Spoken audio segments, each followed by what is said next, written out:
你好，我是阿力啊。我们这期视频呢是非常的重要啊，我希望所有打开视频的朋友都仔细的观看，并且呢转发给所有你关心的人啊。我们今天要分析的不仅仅的是加密货币，还有接下来几年的整体的经济的大趋势啊。我先从人类活着最关心的粮食和燃料出发，然后呢结合2022年美国中期选举，分析一下未来可能会出现的最坏的情况。最后呢，我们会回到这个比特币的话题上然后这个怎么去判断一下这个比特币的大底啊，以及未来的最坏的情况，我们该怎么去办啊？希望我的分析呢能够帮助很多人度过接下来的大难关。大家都知道这个俄乌战争啊，已经爆发了好几个月了，那么到目前也没有停下来的这种迹象。相反呢，美国和北约呢都在陆续的给乌克兰输送武器了啊。尽管如此啊，双方的这个战况呢还是纠缠不清。那么这两个国家打仗啊，给世界上其他的国家带来了什么样的困难呢？那么就是粮食和燃料啊。根据美国农业部给出的数据，2017年到2021年。乌克兰出口的玉米呢，占全世界出口总量的15%啊，小麦呢占到了10%。目前呢，战火是在乌克兰的境内，所以几乎呢是断送了未来几年这些粮食的生产啊。乌克兰的粮食出口量将出现直线下降，会直接导致其他地区的这个粮价大涨。大家都知道，小麦是主要的粮食作物，而玉米呢是主要的饲料作物啊。那么这两样叠加起来，直接就影响到我们最关心的食物上面的这个价格，而导致食品的价格飞速的上涨。而俄罗斯呢，是目前世界上最主要的能源供应国之一啊，该国的石油以及天然气产量均排名世界第2位，同时呢，它是第2大石油出口国，第1大天然气出口国。石油以及天然气的出口量在全球出口贸易中占比达到了25%左右。而欧洲呢，是俄罗斯能源出口的主要的目的地。俄罗斯出口到欧洲的石油和天然气，在俄罗斯总出口的占比分别达到了50%和78%。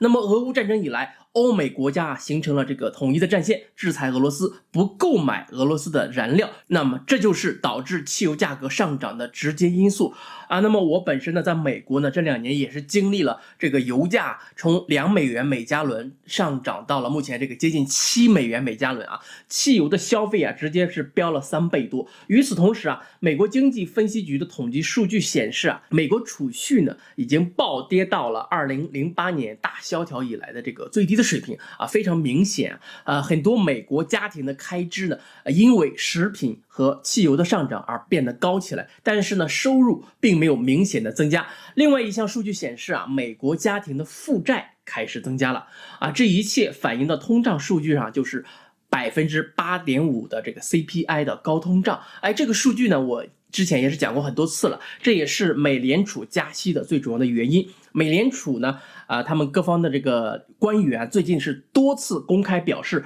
要不惜一切代价将高通胀降低下来，要看到这个 CPI 的数据变成了2%附近才肯停下来加息或者是缩表。但是呢，根据我们刚刚说到的食品和汽油的价格上涨的原因，加息并不能使食物和汽油的价格降下来，也就是说不能将通胀数据降下来，而只能将各种投资市场的价格降下来。最明显的就是美股，我们大家都看到了，美股在美联储的蹂躏之下，脆弱的一路下探，每况日下，包括特斯拉也都在这个跌幅啊30-40%以上了。那么最近啊 Netflix 的这个订阅量也是逐月的下降啊。那么很明显啊，老百姓在吃饭的这个问题面前啊，其他的一切的娱乐都是小事儿啊。作为美国消费龙头的沃尔玛的业绩也是非常的难看，甚至亚马逊也出现了非常大的业绩下滑。那么这就是加息之后的直接的影响啊。我甚至啊本人在快餐店的时候啊，看到美国白人家庭呢，他们都不再去点这个碳酸饮料了啊，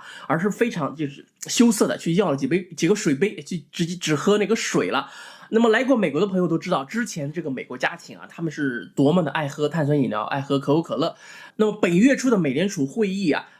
它披露了缩表的路线图啊，将从今天也就6月1号开始行动啊。最初每月最多合计缩减475亿美元，其中包括300亿美元的美债以及175亿美元的机构抵押支持证券啊，也就是 MBS。3个月后，美联储的资产负债表规模呢将缩减至950亿美元啊，这里面有这个600亿的美元国债，加上350亿美元的 MBS。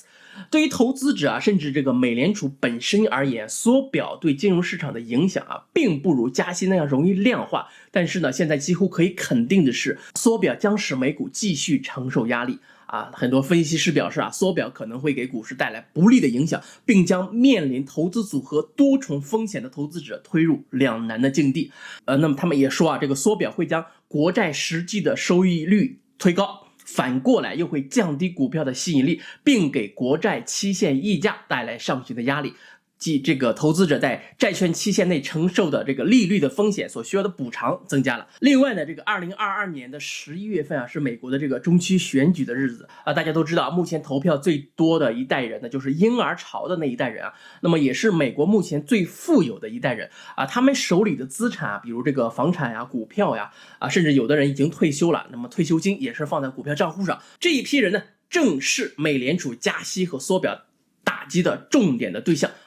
持续的加息和缩表将会使这一批人的资产大幅度的缩水。那么到时候如果通胀依然没有如这个美联储所预想的结果出现，那么民主党很可能会在中期选举中大败。那么我们都不用想那么作为目前掌权的民主党该怎么做，该做什么他们心里一定会有数的。那么不仅如此我们之前还提到过，加息的副作用之一呢，就是很多中小企业会扛不住从而导致大批量的倒闭会导致一大批的这个失业潮。如果这个人们失业了，那么他们名下的房产呢就会进入拍卖潮以及正在进行的这个经济的倒退我之前的节目里面也讲到过美国的这个国内生产总值呢正在进行负增长所以讲到这里，我们不得不提一下1929年美国发生过的经济大萧条，美联储呢极有可能会将这个当今的美国再一次带到经济大萧条的面前关于1929年大萧条的这个罪魁祸首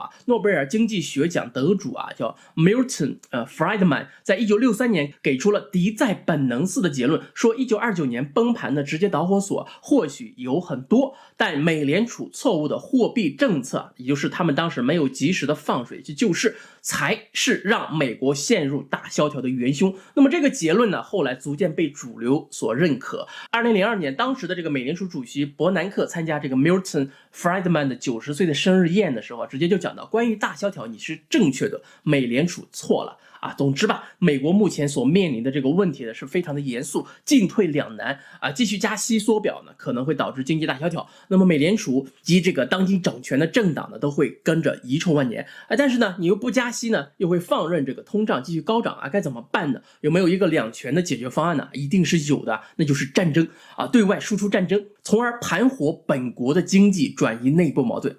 关于这一点那么我们不展开说了。但是呢，一旦发生战争，世界上其他国家的经济就会更加的困难了，甚至有的法币呢都会归零这时候我们就不得不说我们的加密货币了那么古时候有人说大炮一响黄金万两那么指明黄金呢是非常的值钱的但是呢现如今你拿着黄金反而不安全了但是呢如果你有数字黄金会怎么样呢？大家可以思考一下。那么我相信一定会有人说你这扯了半天比特币什么时候会出现大底呢？那么我们接下来就会聊到这个话题那么这里说一下两个见底的信号那么第一个呢，就是主流媒体会不断的抨击加密货币，说炒作加密货币都是傻子的时候说比特币是骗局的时候这个信号我在之前的节目里面也是提到过很多次了那么熟悉我这个频道的朋友大家一定会听过那么第二点呢，就是比特币和美股的相关性越来越低的时候就会出现大底。那么我前面也做过一期节目说这个加息缩表真心的跟比特币没有半毛钱的关系。那么一旦资本放弃了美股而选择比特币的时候，就是美股和比特币分道扬镳的时刻，那么也就是比特币见底的时刻当然了，很多分析师不断的告诉你这个底部的具体的数据但是呢猜底呢是一件非常非常难的一件事情可以说大部分的这个分析师所猜的这个底部呢它都是蒙出来的。那么我建议所有的朋友在这个暴跌的时候进行一定程度的进行定投另一个建议呢就是降低消费度过接下来这几年的困难时期。那么你关于这几年到底有几年我也不知道，总之吧就是大家这个降低消费那么能活下去才是最大的资本啊，才能在接下来的时间里面进行翻本。当然了，这个我会在会员群里面给出非常详细的计划以及这个波段性的操作的参考啊。另外公布一下，我今天已经将这个 YouTube 的这个会员功能取消了啊，目前只有在电报上有一个会员群啊，大家可以根据这个视频下方的链接加入缓冲群进行咨询啊，找这个阿力助手或者说是我本人进行咨询就 OK 了啊。好，那么以上呢就是本期节目所有内容了啊，希望能够带给大家一些思考啊。那么我也会持续不断创作更好更有价值的内容啊，让我们一起进步，共同发财 ，peace。